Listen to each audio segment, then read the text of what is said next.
C'est notamment de garantir la stabilité du cadre macroéconomique.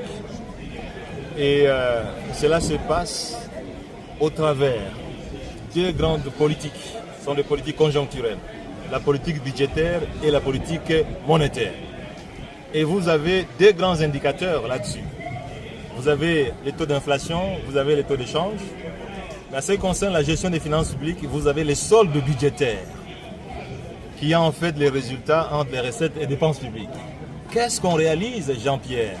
Ce qu'on réalise, c'est que tous les critères conjoncturels, à chaque fois quand il y a une revue, il y a un ou deux, voire plus de critères qui ne sont pas respectés. En principe, le Fonds monétaire ne pouvait pas conclure la revue, ne pouvait pas procéder au décaissement des fonds, parce que les critères ne sont pas respectés. Et c'est ce que le Fonds monétaire a fait en 2010, quand moi j'étais ministre des Finances, en dépit du fait que tous les critères conjoncturels, structurels étaient respectés, mais la GECAMIN a conclu un programme.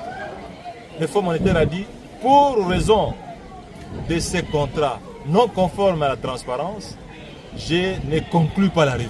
Mais curieusement, le Fonds monétaire, comme un apprenti sorcier, aujourd'hui, les critères ne sont pas respectés en masse, et au niveau quantitatif et au niveau structurel, mais le Fonds monétaire s'est complet à débourser des milliards de dollars, vous pouvez vous imaginer, et malheureusement qui sont en partie détournés. Vous dites que c'est un faux médecin qui accompagne le patient. Un faux médecin qui accompagne son malade et qui ne prend pas les médicaments.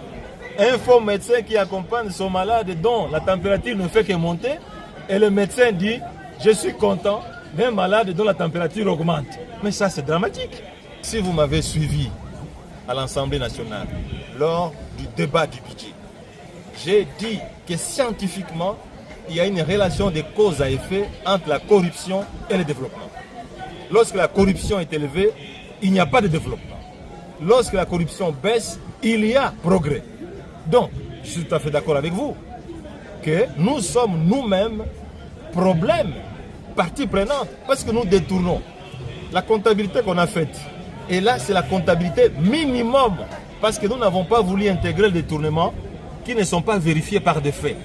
Tout ce qui se trouve dans cet article est vérifié. Près de 1,5 milliard de dollars détournés. Mais qu'est-ce qu'on ne peut pas faire en termes d'écoles, en termes d'hôpitaux, en termes d'universités, en termes de routes, en termes de bus, en termes d'avions, avec 1,5 milliard.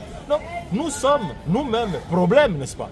Mais le problème, c'est que vous êtes source de vos maladies. Les médecins qui arrivent, ils renforcent même les sources de vos maladies. Mais ça, c'est grave. Le médecin, il est même plus coupable que vous-même. Il faut lui demander de couper son intervention. Le Fonds monétaire international, Jean-Pierre Kayembe, 3 personnalités de ces pays ont écrit une lettre au Fonds monétaire pour lui dire auditer ne fût-ce que pour voir les détournements massifs. Le Fonds monétaire n'a jamais répondu à cette lettre-là. C'est-à-dire que le Fonds monétaire est complice du détournement. Qu'est-ce qu'on peut lui dire?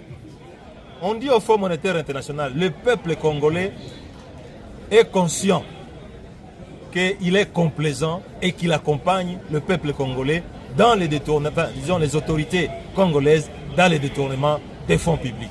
Voilà. Essayez-vous de vous venger parce que vous n'avez pas bénéficié de son soutien quand vous étiez... Écoutez, je suis fier d'avoir accompli les meilleures performances socio-économiques sans le Fonds monétaire international. Et c'est le Fonds monétaire lui-même qui l'a dit. Que sans le Fonds monétaire international, on a réalisé les meilleures performances. On n'a pas eu 1 milliard. Mais ici, ils ont eu près de 4 milliards de dollars, dont 1,5 milliard au minimum ont été détournés. Voilà. Et en 6 ans, la dette extérieure a presque doublé. La dette a plus que doublé. Et ça, c'est grave parce qu'on hypothèque même l'avenir de nos enfants. Merci, professeur. Merci beaucoup.